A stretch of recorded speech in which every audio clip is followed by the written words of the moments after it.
నమస్తే అందరికీ శుభోదయం. న్యూస్ టాప్ మార్నింగ్ హెడ్లైన్స్ కి స్వాగతం. తెలంగాణ వార్తా పత్రికల్లో వచ్చిన ముఖ్యమైన వార్తలను ఒకసారి చూద్దాం. ముందుగా వెలుగు న్యూస్ పేపర్ లో వచ్చిన ముఖ్యాంశాలని చూస్తే కనుక WPL లో ముంబై డబుల్, రెండోసారి ట్రోఫీ సొంతం, మూడోసారి ఢిల్లీకి నిరాశే. సోషల్ మీడియాలో తప్పుడు ప్రచారాల కట్టడికి చట్టం తెద్దాం, చెత్త పోస్టులపై చర్యలు, హద్దు దాటితే శిక్షలు ఉండాలి, సీఎం రేవంత్ రెడ్డి. స్టేచర్ కాదు, స్టేట్ ఫ్యూచర్ ముఖ్యం, సీఎం రేవంత్ రెడ్డి. త్వరలో భూమి మీదకి సునీత విలియమ్స్. 214 మంది పాక్ సైనికులను చంపేశాం. సర్కారు చదువులకు ఏఐ తోడు, రాయలసీమ లిఫ్ట్ పై ఏపీకి చుక్కెదురు, పర్యావరణ అనుమతులు లేకుండా ప్రాజెక్టు చేపట్టడంపై ఈఏసీ అభ్యంతరం. ఎమ్మెల్యేలు ఎంపీల ఫోన్లకు రెస్పాండ్ అవ్వండి, వారి ప్రతిపాదనలకు ప్రాధాన్యం ఇవ్వండి. పీఎం ఆవాస్ లో రాష్ట్రానికి 1,00,000 ఇండ్లు. 41 దేశాలపై ట్రావెల్ బ్యాన్ విధించిన ట్రంప్.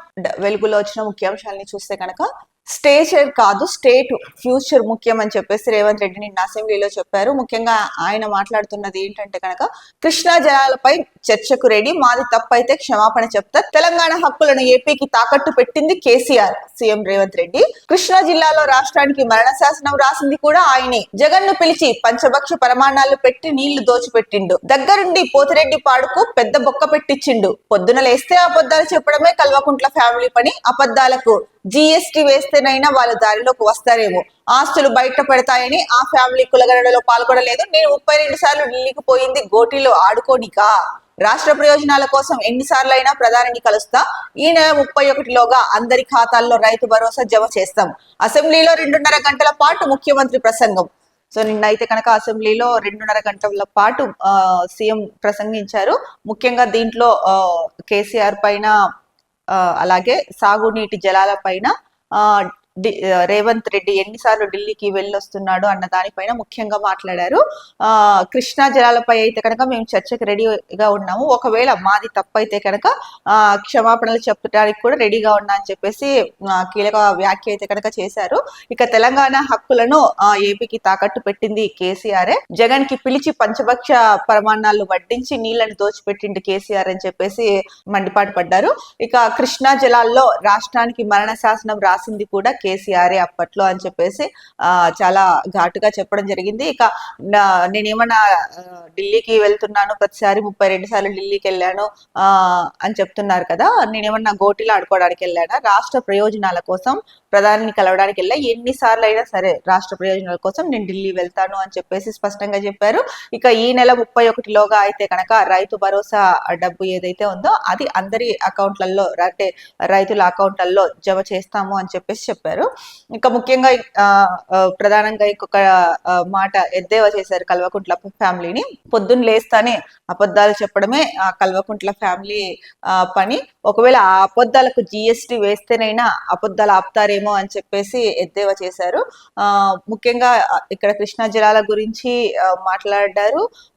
అలాగే ఏదైతే కేసీఆర్ అంటే ఈ కృష్ణా జలాలు ఏపీకి ముఖ్యంగా ముఖ్యంగా ఈ కృష్ణా జలాలు ఏపీకి ఎక్కువగా వెళ్తున్నాయి కదా, దీనికి కారణం కేసీఆర్ అని చెప్పేసి కూడా చెప్పడం జరిగింది. ఇక కేసీఆర్ కల్వకుంట్ల ఫ్యామిలీ పొద్దున్న లేస్తూనే అబద్ధాలు చెప్పడమే పనిగా పెట్టుకుంటారు, ఒకవేళ దాన్ని జీఎస్టీ వేస్తే అయినా అప్పుడైనా తగ్గిస్తారేమో చూడాలి అన్నట్టు మాట్లాడారు. ఇక మరో ప్రధానంగా మనం నమస్తే తెలంగాణలో చూసుకుంటే కనుక సీఎం ఎన్నిసార్లు ఢిల్లీ వెళ్ళారో, వెళ్ళిన ప్రతిసారి ఇస్తారు, 38 సార్లు వెళ్ళారు, 39 సార్లు ఇస్తారని. ఈ నేపథ్యంలోనే ఇంతకు ముందు కూడా స్పందించారు దీనిపైన రేవంత్ రెడ్డి. ఇప్పుడు కూడా అదే అంటున్నారు, నేనేమన్నా గోటీలు ఆడుకోవడానికి వెళ్తున్నానా, రాష్ట్ర ప్రయోజనాల కోసమే కదా వెళ్తున్నది అని చెప్పేసి దాదాపు 2.5 గంటల సేపు అయితే కనుక నిన్న అసెంబ్లీలో ప్రసంగించారు. ముఖ్యంగా ఒకటే చెప్పారు ఆయన, కేసీఆర్ 2 సార్లు అసెంబ్లీకి వచ్చి 57 లక్షల జీతం తీసుకున్నాడు. ఏడాదిన్నరలో కేసీఆర్ అసెంబ్లీకి వచ్చింది 2 సార్లే, కానీ శాసనసభ్యుడిగా ప్రతిపక్ష నాయకుడిగా ఆయన తీసుకున్న జీతభత్యాలు 57,84,124 రూపాయలు. డిసెంబర్ 2023 నుంచి 25 ఫిబ్రవరి 28 వరకు దాదాపు 15 నెలలుగా జీతభత్యాల రూపంలో ఆయన తీసుకున్న ప్రభుత్వ సొమ్ము ఇది.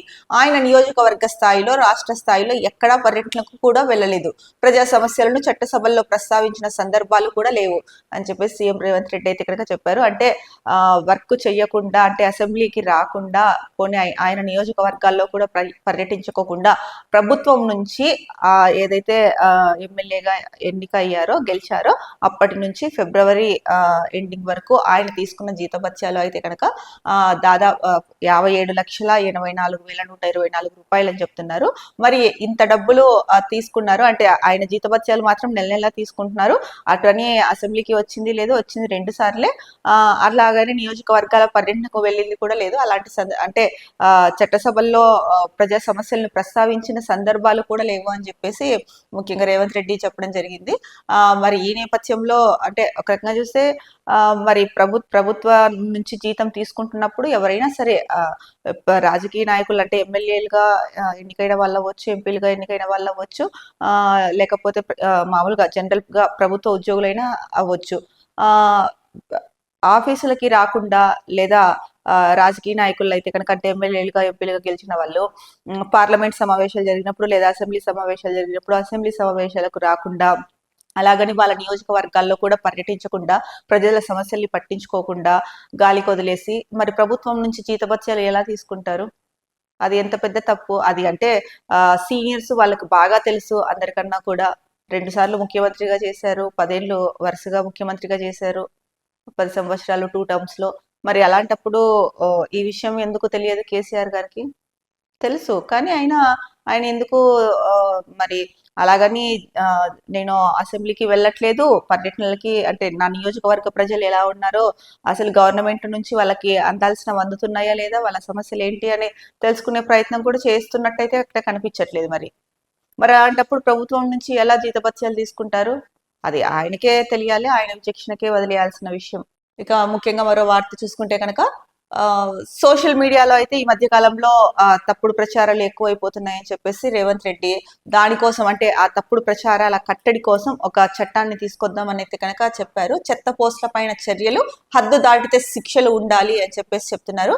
ఇక జర్నలిస్టుల ముసుగులో కొందరు అయితే కనుక ఏది పడితే అది మాట్లాడితే ఊరుకోము, సీఎం గా నన్ను నా పనితీరును విమర్శిస్తే పడతా, ఇంట్లోని ఆడవాళ్ళను తిట్టించడం ఏంటి, తీరు మార్చుకోకుంటే తోడ్కలు తీస్తా, చంద్రశేఖరరావు మీ పిల్లలకు బుద్ధి చెప్పండి, ఇది మంచి సంస్కృతి కాదని హితవు.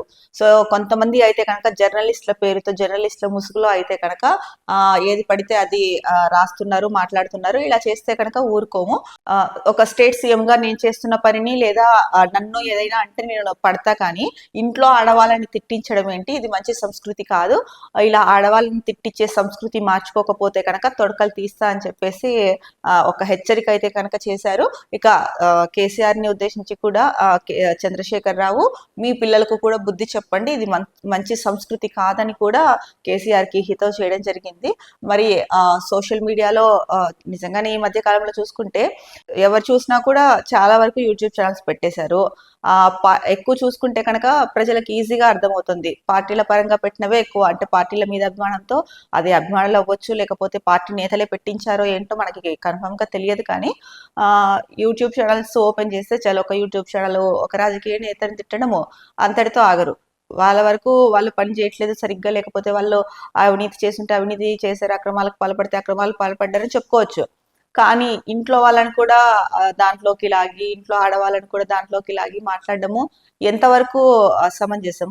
మీ ఇంట్లో కూడా ఆడవాళ్ళు ఉంటారు, అక్క చెల్లెళ్ళు ఉంటారు, తల్లి ఉంటుంది, అమ్మమ్మలో నాయనమ్మలో ఉంటారు.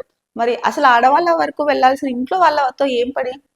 మీరు యూట్యూబ్ ఛానల్లో ఎవరైనా యూట్యూబ్ ఛానల్ పెట్టుకున్నారు లేదా సోషల్ మీడియాలో మీరు ఏదైనా పోస్ట్ చేస్తున్నారు, మీరు ఎవరిని తిట్టాలనుకుంటే వారిని తిట్టండి. వాళ్ళపైన మీకు ఏమైనా అభ్యంతరాలు ఉంటే, అది కూడా మీకు ఏదైనా అభ్యంతరాలు ఉండి వాళ్ళు సరిగా పని చెయ్యకపోతే, లేదా వాళ్ళ అవినీతికి పాల్పడి ఉంటే, లేదా ఏదైనా అక్రమాలకు పాల్పడి ఉంటే, అలాంటివి ఉంటే ఓపెన్ గా పోస్ట్ చేయండి, చెప్పండి, యూట్యూబ్ లో ప్రోగ్రామ్స్ చేయండి. అంతేగాని దాంట్లోకి ఆడవాళ్ళని లాగి రేటింగ్స్ కోసం చేస్తారా, లేకపోతే అంటే వ్యూస్ పెరగాలని చేస్తారా, ఏం చేస్తారు? కొంతమంది అయితే కనుక థంబ్నెయిల్ ఒకటి ఉంటుంది, కిందన మ్యాటర్ ఒకటి ఉంటుంది, అంటే లోపల వెళ్ళి చూస్తే వీడియో ఒకటి ఉంటుంది, దానికి దీనికి సంబంధమే ఉండదు. మరి అలా ఇప్పుడు ఏదైనా ఉంటే ఏ వ్యక్తి పైన అయితే కనుక అబ్జెక్షన్ ఉండి వాళ్ళ మీద ఏదైనా ఉంటే కనుక కేసు అంటే వాళ్ళపైన ఏదైనా అబ్జెక్షన్ ఉంటే కనుక దాని మీద వార్త చేయండి. అంతేకాని దాంట్లోకి కుటుంబ సభ్యులందరినీ లాగి, ముఖ్యంగా ఆడవాళ్ళని లాగి వాళ్ళ మీద ప్రోగ్రాములు చేసి అంటే అది డబ్బు కోసం చేస్తున్నారా లేకపోతే పైశాచిక ఆనందం పొందడానికి చేస్తున్నారా అది వాళ్ళకే తెలియాలి మరి.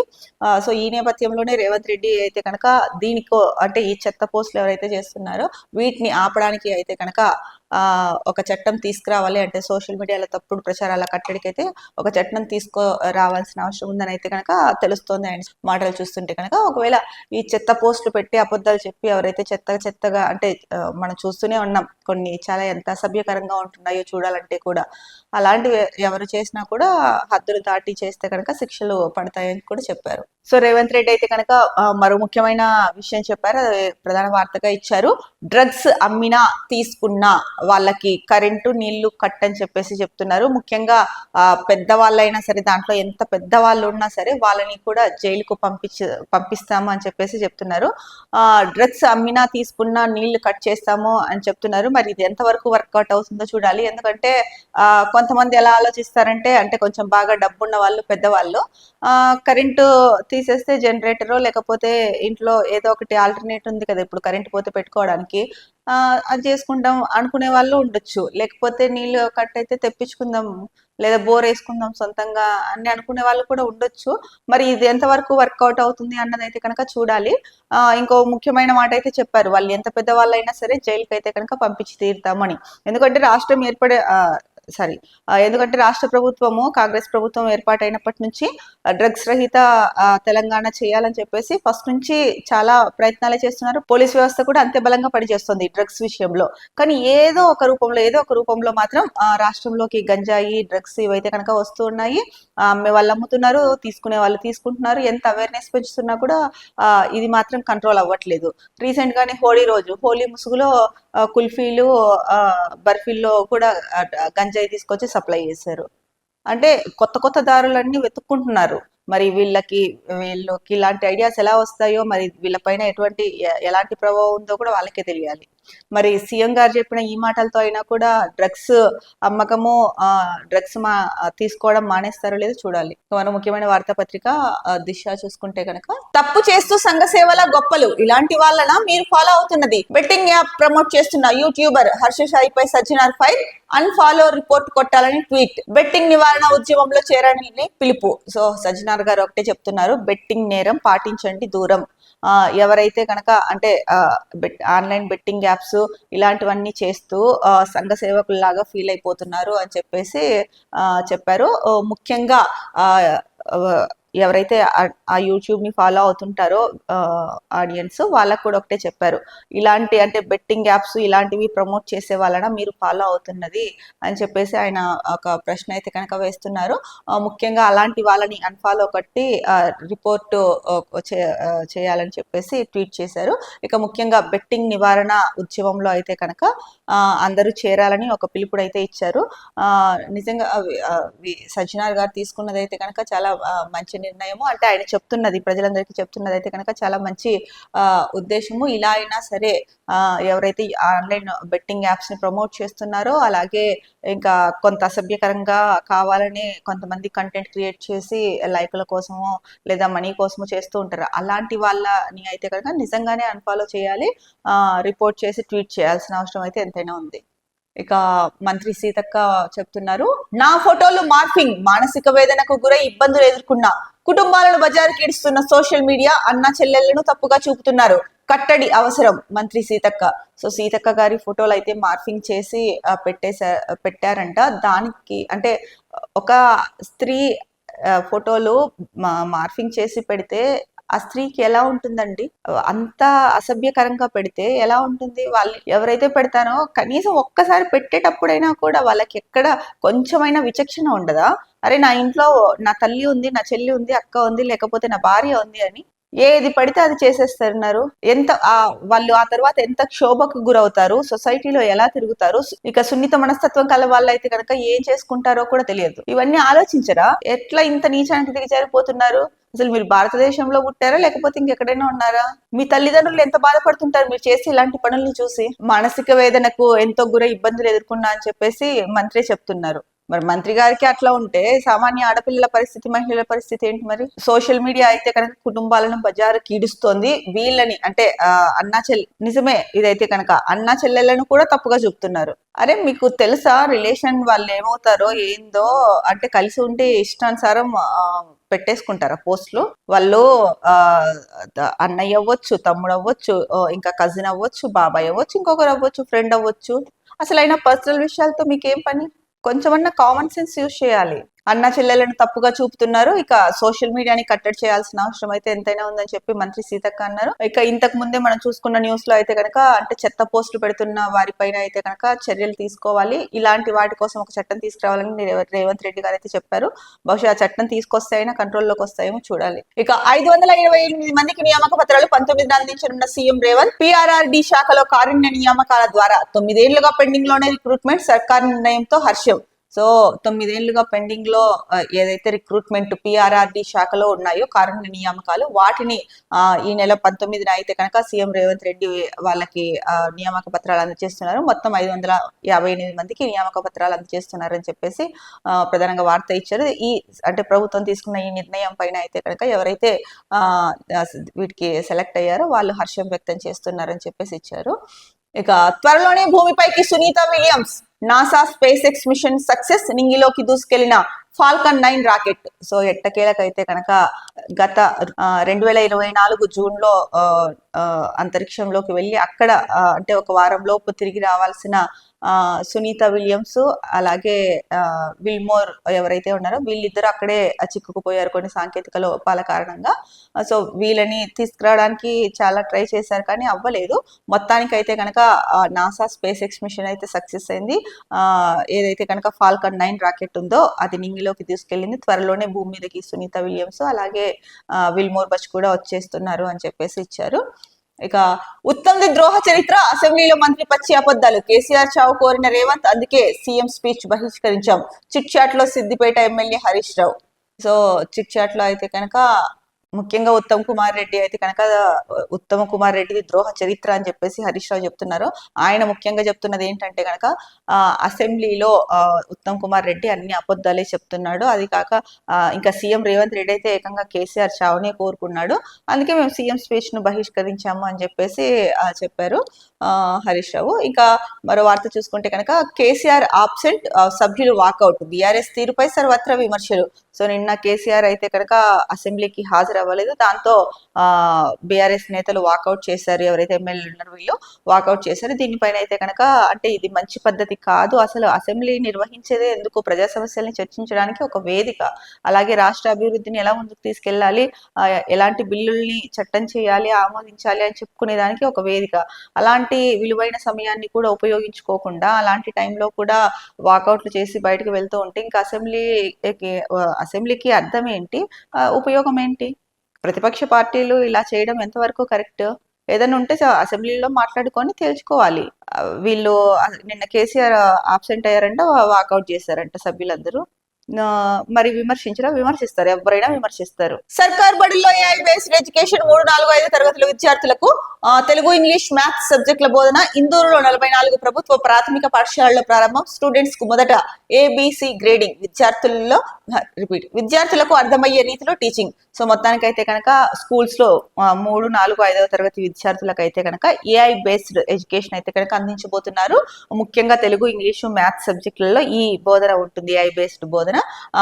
44 అంటే ప్రాథమికంగా అయితే కనుక ఇందూరులో 44 పాఠశాలల్లో ప్రారంభిస్తున్నారు. స్టూడెంట్స్ ని కూడా 3 గ్రేడ్లుగా ఏబిసి గ్రేడ్లుగా డివైడ్ చేసి ఈ ఎడ్యుకేషన్ అయితే కనుక అందిస్తున్నారు. విద్యార్థులకు అర్థమయ్యేలాగా ఈ టీచింగ్ ఉండబోతోంది అని చెప్తున్నారు.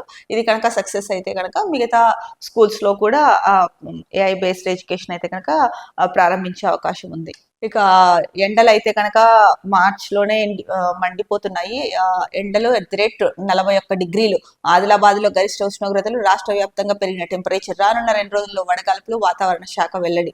సో రానున్న 2 రోజుల్లో అయితే కనుక వడగాల్పులు వీస్తాయి అని చెప్పేసి రాష్ట్ర వాతావరణ శాఖ వెల్లడించింది. ఇప్పటికే 41 డిగ్రీలు దాటాయి. ముఖ్యంగా ఆదిలాబాద్ లో అయితే కనుక గరిష్టంగా 41 డిగ్రీలు నమోదైందని చెప్తున్నారు. మిగతా జిల్లాల్లో కూడా చాలా జిల్లాల్లో 40 డిగ్రీల పైనే ఉంది అని చెప్పేసి వాతావరణ శాఖ చెప్తుంది. ఏది ఏమైనా కూడా ఇంక ఈ ఎండాకాలంలో మనం చేయాల్సిందల్లా జాగ్రత్తలు పాటించడమే తప్ప అంతకంటే కూడా, అంటే ఆ జాగ్రత్తలు తీసుకోవడం తప్ప ఇంకా అంతకంటే కూడా ఏం చేయలేని పరిస్థితి. ఎందుకంటే భానుడి బగబగలను కంట్రోల్ చేయడం ఎవరి వల్ల కాదు కాబట్టి. ఇక మరో ముఖ్యమైన వార్తాపత్రిక చూస్తే కనుక ఈనాడులో చూసుకుంటే మనం అసెంబ్లీ సమావేశాలు ఇంతకు ముందే చూసాము. ఇక బంగారం రేట్ చూస్తే పెరుగుతుందా తగ్గుతుందా చర్చనీయాంశంగా బంగారం ధర. పెళ్లిళ్ల సీజన్ లో వధువరుల తల్లిదండ్రుల్లో ఆందోళన అని చెప్పేసి ఒక న్యూస్ ఇచ్చారు. ఎందుకంటే మొన్న 2 రోజుల క్రితం న్యూస్ చూసుకుంటే 90,000కు పెరిగింది బంగారు అని చెప్పారు. ఇంకా 90,000కి వెళ్తే కొనే పరిస్థితి ఉందా? ఏదో రిచ్ ఫ్యామిలీస్ అయితే కొంటాయి, కానీ మధ్యతరగతి సామాన్య ప్రజలు బంగారు కొని పెళ్లిళ్ళు చేసే పరిస్థితి ఉందా అన్నది అయితే కనుక కొంత ఆందోళనకరంగా మారింది. దీనిపైనే అంటే పెళ్లిళ్ల సీజన్ లో వధువరుల తల్లిదండ్రులు ఆందోళన వ్యక్తం చేస్తున్నారు అని చెప్పేసి ఇచ్చారు. ఇక ఒడిశా మాజీ ఎంపీ ప్రేమ పెళ్లి చేసుకున్నారని చెప్పేసి ఒక వార్త ఇచ్చారు. 12 ఏళ్లు వెలేసిన గిరిజన సమాజం అంట. సో వీళ్ళు ఎవరైతే పెళ్లి చేసుకున్నారో ఒడిశా మాజీ ఎంపీ ప్రేమ పెళ్లి చేసుకున్నారో వీళ్ళని గిరిజన సమాజం అయితే కనుక 12 ఏళ్లు వెళ్ళేసింది అని ఇచ్చారు. ఈ కాలంలో కూడా మరి అంటే ఎవరి ఆచార సాంప్రదాయాలు వాళ్ళకు ఉంటాయి. కానీ టెక్నాలజీ పెరిగి ముందుకు వెళ్తున్నాము అని చెప్పుకుంటున్న ఈ సమాజంలో ఈ కాలంలో కూడా 12 ఏళ్లు వెళ్ళేశారు అంటే కనుక అది ఒక రకంగా ఆశ్చర్యకరమే. ఇక మరో ముఖ్యమైన వార్త, ఏబిసిడీలు తెలియకుండా కేంద్రంతో యుద్ధమా? తమిళనాడు సీఎం ప్రజల్ని రెచ్చగొడుతున్నారు కిషన్ రెడ్డి. సికింద్రాబాద్ లో కవచ్ పరిశోధనా కేంద్రం నెలకొల్పనున్నట్లు వెల్లడి. సో కిషన్ రెడ్డి మాట్లాడుతూ ముఖ్యంగా తమిళనాడు సీఎం ప్రజల్ని రెచ్చగొడుతున్నారు అని చెప్పేసి చెప్తున్నారు. ఇక సికింద్రాబాద్ లో కవచ్ పరిశోధన కేంద్రం ఏదైతే ఉందో దాన్ని నెలకొల్పుతాము అని చెప్పేసి కిషన్ రెడ్డి చెప్పారు. ఇక ఏబిసిడీలు తెలియకుండానే కేంద్రంతో యుద్ధమా అని చెప్పేసి కూడా ఆయన ఒక వ్యాఖ్య చేశారు. అంటే ఇప్పుడు స్టాలిన్ కి ఏబిసిడీలు తెలియవనా కిషన్ రెడ్డి ఉద్దేశం. ఇక్కడ చూసుకుంటే అలాగే ఉంది. ఏబిసిడీలు కూడా తెలియకుండా తమిళనాడు ముఖ్యమంత్రి స్టాలిన్ కేంద్రంపై యుద్ధం చేస్తారంటే ఎలా అని కేంద్ర మంత్రి కిషన్ రెడ్డి ఎద్దేవా చేశారు. ఇది ఎంతవరకు కరెక్ట్? కిషన్ రెడ్డి గారు ఏబిసిడీలు తెలియకుండానే ముఖ్యమంత్రి అయ్యారు ఆయన స్టాలిన్ గారు. అలా అయ్యే ఇప్పుడు హిందీ భాషని రుద్దకండి అని చెప్తున్నారా? ఆయన నిన్న స్పష్టంగా చెప్పారు. పవన్ కళ్యాణ్ చేసిన మొన్న ఆవిర్భావ సభలో పవన్ కళ్యాణ్ చేసిన వ్యాఖ్యలు ఏవైతే ఉన్నాయో వాటికి సమాధానం ఇచ్చారు నిన్న డిఎంకే నేతలు. మేము హిందీకి వ్యతిరేకం కాదు, ఎందుకంటే ఇప్పుడున్న కాంపిటీషన్ యుగంలో అన్ని భాషలు నేర్చుకోవాలి పిల్లలు, కానీ బలవంతంగా రుద్దుతామంటే మేము ఒప్పుకోము అంటున్నామే, కానీ అది కూడా మా మాతృభాషను కాపాడుకోవడం కోసం మేము వ్యతిరేకిస్తున్నాం, అంతేగాని హిందీని వ్యతిరేకిస్తున్నాము అంటే ఇంకొక భాషని కించపరుస్తున్నాము అని కాదని చెప్పేసి ప్రకాష్ రాజ్ కూడా అన్నారు. ఇక ముఖ్యంగా హిందీ నేర్చుకోవడానికి చాలా మంది హిందీ నేర్చుకుంటున్నారు, దానికి మేము ఎప్పుడూ అడ్డం చెప్పలేదు. హిందీ ప్రచార సభలు కూడా ఉన్నాయి తమిళనాడులో, దాని ద్వారా హిందీ నేర్చుకునే వాళ్ళు చాలా మంది ఉన్నారు. మేము చెప్తున్నది ఏంటి, బలవంతంగా హిందీని పెట్టకండి అని చెప్పి మాత్రమే మేము చెప్తున్నాం, కానీ మేము హిందీకి వ్యతిరేకము కాదు, హిందీ మీద మాకు ఎలాంటి దురుద్దేశం కాదని చెప్పేసి డిఎంకే అధికార ప్రతినిధి చెప్పారు. మరి ఇలాంటప్పుడు కూడా వాళ్ళు క్లారిటీ ఇచ్చారు వాళ్ళ ప్రాబ్లం ఏంటి అన్నది. ఏబిసిడీలు రాకోకుండా ఈయన పాలిస్తున్నారు అనడం ఎంతవరకు కరెక్ట్, అది ఎంతవరకు కరెక్టో కిషన్ రెడ్డి ఒకసారి ఆత్మవిమర్శ చేసుకోవాలి. ఎందుకంటే కిషన్ రెడ్డికి ఉన్న ఎక్స్పీరియన్స్ వేరు, ఆయన ఉండే విధానం వేరు. ఆయన కూడా ఇలాంటి మాటలు మాట్లాడుతున్నారు అంటే ఇంకా ఏం చేయాలో కూడా తెలియదు. ఇక ముఖ్యంగా చూసుకుంటే కనుక వీళ్ళు బీజేపీ పార్టీ అయితే కనుక బీజేపీలో అంటే తెలంగాణ నుంచి 8 మంది ఎంపీలు ఉన్నా కూడా వీళ్ళు ఎప్పుడు ఫీల్డ్కు వెళ్ళిన దాఖలాలు అయితే చాలా తక్కువ. ఎప్పుడు పెడితే ప్రెస్ మీట్ పెడతారు, లేదా ఏదైనా సభల్లో పాల్గొంటారు, మాట్లాడతారు. ఎందుకంటే మిమ్మల్ని ప్రజలు గెలిపించింది 8 మందిని, మీరు ప్రెస్ మీట్లకే అంకితం అయిపోయి ఉంటారు. ఎప్పుడు ఏది మాట్లాడాలన్నా కూడా ప్రెస్ మీట్, ఎందుకు గెలిపించారా అని ప్రజలు బాధపడుతున్నారు. ఇక మరో ముఖ్యమైన వార్తాపత్రిక నమస్తే తెలంగాణలో చూస్తే కనుక 41 దేశాలపై ట్రావెల్ బ్యాన్, ట్రంప్ సర్కార్ యోజన జాబితాలో ఉత్తర కొరియా, ఆఫ్ఘనిస్తాన్ తదితర దేశాలు. 41 దేశాలపై అయితే కనుక ట్రావెల్ బ్యాన్ విధించే ఆలోచనలో ట్రంప్ సర్కార్ ఉంది అని చెప్పేసి ప్రధానంగా చెప్తున్నారు. ఈ జాబితాలో అయితే ముఖ్యంగా ఆఫ్ఘనిస్తాన్ అండ్ ఉత్తర కొరియా ఉంటాయి, అలాగే మిగతా దేశాలు కూడా ఉంటాయి అని చెప్పేసి చెప్తున్నారు. మరొక ముఖ్యమైన వార్త, మరణ శాసనం రాసిందెవరు? సీఎం అబద్ధం, కుల్లం కుల్లా అసలు నిజం. సో నిన్న అసెంబ్లీలో రేవంత్ రెడ్డి మాట్లాడుతూ కృష్ణా జలాల్లో తెలంగాణకు అన్యాయం చేసింది కేసీఆర్. కృష్ణా జలాల్లో ఉమ్మడి ఏపీకి 811 టీఎంసీలు ఉంటే తెలంగాణకు 299 టీఎంసీలు, ఏపీకి 512 టీఎంసీలని ఒప్పుకున్నారు. 66:34% నిష్పత్తిలో జలాల వినియోగానికి సంతకాలు చేసి తెలంగాణకు శాశ్వతంగా మరణ శాసనం రాశారు అసెంబ్లీలో సీఎం రేవంత్ రెడ్డి అని చెప్పేసి ఇచ్చారు.